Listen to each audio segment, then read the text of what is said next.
Muito bem, galera. Terceiro, penúltimo episódio da série especial do Iazão na área, retrospectiva 2024 dos clubes cariocas. Hoje a gente vai falar do Flamengo, a temporada 2024 do Mengão. Tá, galera? O Flamengo esse ano disputou Campeonato Carioca, Taça Libertadores, Copa do Brasil e também o Campeonato Brasileiro. Bom, o Flamengo começou ali o ano de 2024 com o Tite ainda como treinador. Inclusive fez ali partidas de pré-temporada nos Estados Unidos. O primeiro jogo, aliás, foi na estreia do Carioca, no jogo contra a equipe do Audax. O Flamengo chegou até aí com o time titular. Venceu por 4-0 no jogo que foi lá em Manaus. E com muita festa da torcida e tal. Jogo lá na Arena da Amazônia. E uma vitória por 4-0. Ainda durante esse iniciozinho aí do Carioca, o Flamengo foi para os Estados Unidos, disputou uma partida contra o Philadelphia Union em São Petersburgo, no All Lang Stadium, uma vitória por 2-0. E no jogo contra o Orlando City, no dia 27, no estádio do Orlando City, no Explorer Stadium, com um empate 1-1, que foi partidas ali para testar o time, para aquecer o time para a temporada. Inclusive, uma dessas partidas, se eu não me engano, foi contra a equipe do Philadelphia Union. O Flamengo chegou até a testar o Carbone, que era o moleque da base, na lateral esquerda. E até que deu resultado. O Flamengo fez ali um início de temporada bom ali no Campeonato Carioca. Venceu várias partidas, empatou apenas 3 vezes, 8 vitórias, 3 empates e nenhuma derrota na Taça Guanabara. Foi campeão ali com 27 pontos. Fez 23 gols e sofreu apenas um. E aí, na semifinal, acabou eliminando o Fluminense. Vitória na ida por 2-0 e na volta empate 0-0. E na decisão contra o Nova Iguaçu, 2 vitórias. Uma por 3-0 na ida e na volta por 1-0. E o Carioca foi conquistado de maneira invicta. No início de 2024, o Flamengo chegou a fazer algumas contratações. As principais delas foi o meia Nico de la Cruz. Pagaram muito caro para tirar ele do River Plate. Veio com muita expectativa. E também o zagueiro Léo Ortiz, vindo do Red Bull Bragantino. Outro que vem cercado de expectativa. Já eu falo sobre a temporada deles. O Flamengo estreou na Libertadores no dia 2 de abril contra a equipe do Milionários no El Campín, na Colômbia. E o time empatou em 1-1. Jogo no grupo E. E aí o Flamengo penou demais ali na fase de grupo. Chegou a perder para o Palestino. Chegou a sofrer derrota para o Bolívar. E preocupava ali o futebol que era apresentado pelo técnico Tite. E aí, pô, chegou pressionado. Chegou ali como segundo colocado do grupo E com 10 pontos. O Bolívar foi o líder ali com 13. E os dois se enfrentaram nas oitavas de final, que daqui a pouco eu falo. No Brasileirão, o Flamengo estreou com vitória por 2-1 sobre o Atlético Goianiense em Goiânia, lá no Serra Dourada. O De La Cruz chegou até a fazer um golaço. O Flamengo, ele chegou a ficar na liderança do Campeonato Brasileiro por um bom tempo. Teve alguns jogos aí que a gente destacou, com uma goleada por 6-1 sobre a equipe do Vasco. E o Flamengo se tornou líder ali do Campeonato Brasileiro até a 15ª rodada. E assim, cara, o Flamengo, ele teve ali um planejamento muito mal executado pela diretoria e tal. Muitos problemas ali que a diretoria teve. E a gota d'água pro Flamengo ter largado o Brasileirão e focar nos mata-matas por mais um ano foi no jogo contra o São Paulo, quando o Flamengo escalou o time reserva. O técnico Tite, na época, escalou o time reserva. E o Flamengo acabou sendo derrotado por 1-0 pro São Paulo no Morumbi. E aí, o Flamengo teve ali muitos problemas ali com lesões e tal, prejudicando ali o restante da temporada, as brigas por título brasileiro, Libertadores e na Copa do Brasil. Uma das mais sentidas foi ali a do ponta Everton Cebolinha. A mais sentida, sem dúvidas, foi a do Pedro. O atacante estava metendo muitos gols, estava salvando a pele do Tite. E ele se lesiona ali ainda quando ele estava na seleção brasileira. E ele desfalca o Flamengo até o meio do ano que vem. Prejudicou até bastante ali o time e complicou tudo. Na Copa do Brasil, o Flamengo chegou a estrear na terceira fase contra o Amazonas. Na ida, a vitória por 1-0 com o gol do Pedro. A torcida vaiou o desempenho do time após o final do jogo. E na volta lá em Manaus, vitória por 1-0 de novo. Nas oitavas de final, o Flamengo enfrentou o Palmeiras. Na ida no Maracanã, uma vitória por 2-0. Dos bons jogos ali, dos poucos bons jogos que o Flamengo teve com o Tite. E na volta, um drama absurdo para conseguir passar após perder por 1-0. E aí, eliminou o Bahia nas quartas finais. Vitória por 1-0 na ida em Salvador e na volta no Rio de Janeiro, o mesmo placar. E aí, na Libertadores, o Flamengo chegou a vencer na ida o Bolívar por 2-0, mas na volta, com o Rossi salvando tudo, o Flamengo só sofreu 1-0 e foi para as quartas finais para enfrentar a equipe do Peñarol. E aí, o Flamengo chegava ali com muitas dúvidas, com problemas de jogadores lesionados, o trabalho do Tite bastante questionado, ainda teve goleada sofrida pro Botafogo por 4-1 no meio disso tudo, tal. Muitos problemas, um futebol duvidoso praticado pelo Flamengo do Tite.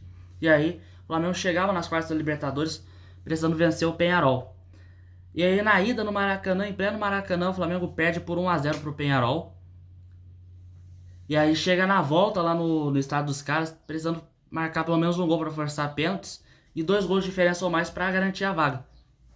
Não fez nenhum, teve muitas chances perdidas. O Flamengo foi até melhor que o Peñarol, teve mais perto de fazer o gol do que os uruguaios, mas não adiantou de nada. O Flamengo acabou sendo eliminado e o Tite ali, por consequência, foi demitido, mas foi demitido depois do jogo contra o Atlético Paranaense. O Flamengo venceu por 1-0, foi demitido assim, praticamente demitido no jogo. Esperaram fritar, esperaram o Flamengo ser eliminado da Libertadores para demitir o Tite. E aí veio o Felipe Luiz ali, do Sub-20, como o técnico interino, que acabou sendo efetivado mais tarde. E aí no primeiro jogo foi justo a semifinal da Copa do Brasil, vitória para cima do Corinthians por 1-0. E aí depois veio uma sequência boa, uma sequência de vitórias e tal. A única derrota do Felipe Luiz nessa temporada foi num clássico contra o Fluminense, vitória por 2-0. Uma vitória importante que ajudou o Fluminense ali a sair do Z4, permanecer na primeira divisão.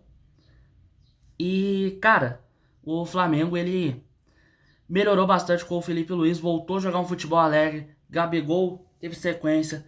E aí, na volta da semifinal da Copa do Brasil contra o Corinthians, e empate 0-0, o Bruno Henrique foi expulso, deu a solada no Mateuzinho, e aí o Felipe Luiz meteu aquela tática que ele já conhecia desde a época do Simeone no Atlético de Madrid, a tática do ônibus estacionado, e aí deu certo, o Flamengo foi pra decisão, a Copa do Brasil pegou o Galo, na ida, vitória no Maracanã por 3-1, com 2 gols de Gabigol, 1 gol de Arrascaeta, e na volta em Belo Horizonte, um jogaço, mas aí o Flamengo fez o gol do título ali perto do final do jogo com o Gonzalo Plata, sagrando campeão. O Flamengo que nesse segundo semestre se reforçou com o Gonzalo Plata, como eu já falei, Michael, também o Alexandro e o Carlos Alcaraz. E assim, o Flamengo no Brasileirão até que teve uma sequência boa, mas deu mole em alguns jogos, empate contra o Inter, empate contra o Vasco e tal. Poderia chegar ali ainda com chance de título, mas perdeu a chance e aí o Flamengo terminou em terceiro lugar no Campeonato Brasileiro. Esse ano o Flamengo terminou como campeão carioca, terceiro lugar do Brasileiro, campeão da Copa do Brasil, eliminado nas quartas da Libertadores. E o último jogo foi um empate 2-2 contra o Vitória, que também marcou a despedida do Gabigol. A camisa do Flamengo marcou ali uma grande geração depois de 5 anos, conquistando taças e mais taças, marcando gols em decisões e muitas decisões. Infelizmente o Gabigol se despediu do Flamengo e se despediu ali de uma forma polêmica, né? Se acabou vestindo a camisa do Corinthians ali no início do ano, teve problemas por exame antidoping, tal, acabou sendo liberado, fez gol do título da Copa do Brasil, que foi muito legal, os 2 gols ali na ida, e saiu aplaudido, saiu ovacionado pela torcida, mas a forma que foi conduzida, a forma como foi conduzida ali a saída do Gabigol, foi muito, assim, tensa ali do início até o fim, e muito se passando ali pelas mãos de Marcos Braz e Rodolfo Landim, que foram péssimos nessa gestão, muito ruins. E graças a Deus se despedem do Flamengo ao final desse ano. Aliás, hoje, né, no momento que eu tô gravando e publicando esse vídeo, vai ser a posse do Luiz Eduardo Batista, o BAP, como novo presidente do Flamengo. Vamos às notas. A nota da temporada é 7. Eu acho que o Flamengo poderia ter ido melhor no Brasileiro, poderia ter brigado mais pelo título, mas largou num dado momento. E na Libertadores eles tinham o objetivo de chegar na semifinal, que não foi cumprido. Na Copa do Brasil foi bem, foi campeão. E no Carioca não fez mais que a obrigação e garantiu ali o título. Rossi, vamos às notas dos jogadores. O Rossi fica com uma nota 7. Em alguns jogos ele foi seguro, salvou ali algumas vezes o Flamengo. Mas teve alguns momentos que ele conseguiu ali falhar algumas vezes e tal. Eu acho que é um goleiro útil pro Flamengo, mas pro ano que vem eu não iria com o Rossi titular. Matheus Cunha é um jovem goleiro, 7, nota 7 para ele. Ele ainda é propenso ali a falhas e tal, mas é um bom goleiro. Os zagueiros e laterais, o Cleiton fica sem nota. Não entrou muitas vezes em campo na temporada, mas quando entrou até que foi bem, mas fica sem nota. Entrou poucos minutos em campo. Varela fica com 2,5. Foi um dos piores da temporada. O Varela, ele... Assim, o Guilherme Varela, ele foi um jogador fraco. É um jogador tecnicamente fraco. Não tem a cara do Flamengo. Não tem a cara do Flamengo. E assim, ele não demonstrou ser um bom jogador ali desde que foi contratado em 2022. Fica com 2,5. Wesley fica com 8. Um dos melhores jogadores da temporada, principalmente dessa segunda metade da temporada. Ele é um garoto que, pô, ainda é propenso a erros e tal, mas o que ele demonstrou de evolução, principalmente com a chegada do Filipe Luiz, o que ele demonstrou de evolução não tá nem escrito no gibi. E tem tudo para ele continuar evoluindo ano que vem, fica com uma nota 8. Léo Ortiz fica com 8,5, melhor zagueiro do Flamengo na temporada, com certeza. Ajudou o time tanto ofensivamente quanto defensivamente. É um lateral, é um zagueiro. É um camisa 10 que é zagueiro. Jogou muita bola. Léo Pereira fica com uma nota 7. Foi ali um jogador que teve algumas falhas e tal, mas em várias partidas ele entrou bem. Vinha fica com 6,5. Tava até bem ali no início da temporada, mas teve a lesão, ele ficou fora do decorrer da temporada. O Ayrton Lucas fica com 4,5, jogador que falhou bastante em vários momentos. Muitas vezes quando o adversário atacava o lado esquerdo do Flamengo, o Ayrton Lucas sofria muita bola nas costas, estava muito mal posicionado. Ofensivamente foi até ok, mas defensivamente não foi legal, fica com 4,5. Fabrício Bruno fica com uma nota 6. Não teve um 2024 melhor que 2023, mas foi um zagueiro ok, razoável. Assim como o Davi Luiz, que já tá meio idoso. E o Alexandre fica com uma nota 8. Foi uma das melhores, quer dizer, a melhor contratação do Flamengo no segundo semestre da temporada. O Guilherme vai ficar ali sem nota. Everton Araújo fica ali com um 7. É um moleque que ainda é meio propenso a erros, é meio cabacinho, mas demonstrou ser um bom jogador nas vezes que entrou. Agora o Alan é 0 absoluto. Toda vez que ele entrava em campo, ele falhava. Toda vez que ele entrava em campo, ele costumava fazer lambança. Matheus Gonçalves Lohan fica com 6. Tem tudo para evoluir no Flamengo. São jogadores jovens, talentosos. Luiz Araújo fica com 7,5. Fez ali um bom início ali de primeiro semestre. Lesionou ali na metade da temporada. Voltou aí nessa reta final. Chegou a ser útil. Chegou até a fazer gol contra o Criciúma. Fica ali com 7,5. Tem tudo para ser um dos melhores jogadores da temporada que vem. Plata fica ali com 6. Ainda tá meio cru, mas é um bom jogador. Pulgar fica ali com 6. Falhou em alguns momentos, tá? Mas foi útil. Carlos Alcaraz fica ali com 5. Tá meio cru também. Foi a contratação mais cara da história do Flamengo. Mas é um jogador que eu acho que tem tudo para evoluir no ano que vem. Michael fica ali com 5,5. Entrou bem em alguns jogos, mas entrou mal em alguns outros também. Cebolinha, 7. Entrou bem na maioria das partidas que entrou, mas ele se lesionou. Gerson é a nota 10, é o melhor jogador do elenco na temporada. Todo jogo ele entrou bem. Ele praticamente jogou todas as partidas do Flamengo na temporada.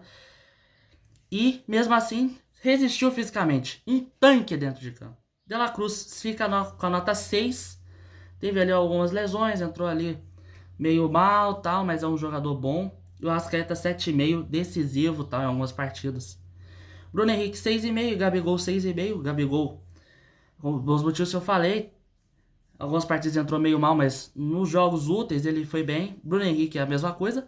Pedro fica com uma nota 9, mas teve a lesão ali no decorrer da temporada que atrapalhou tudo, mas se não seria ali muitos gols, seria artilheiro do Brasileiro disparado. E o Carlinhos fica com uma nota 3, até que fez alguns gols importantes, como o jogo contra o Galo, o jogo contra o Vitória, mas é um jogador bem limitado. E o Tite fica ali com 2,5 sonoro. Foi o técnico muito ruim, não teve o desempenho que ele esperava. E o Filipe Luiz fica com uma nota 9, deu um novo astral, uma leveza no time do Flamengo. E foi um dos fatores cruciais para levar a Copa do Brasil. Este foi o Ianzão na área aqui no Instagram, @Fernandes1022S e @Fernandes_narrador. Me siga, inscreva-se no Ianzão FC aqui no YouTube, deixa o like, ative o sininho, compartilhe, me siga nas redes sociais, estão na descrição. E amanhã tem o especial do Botafogo. Valeu, galera, tamo junto, fui!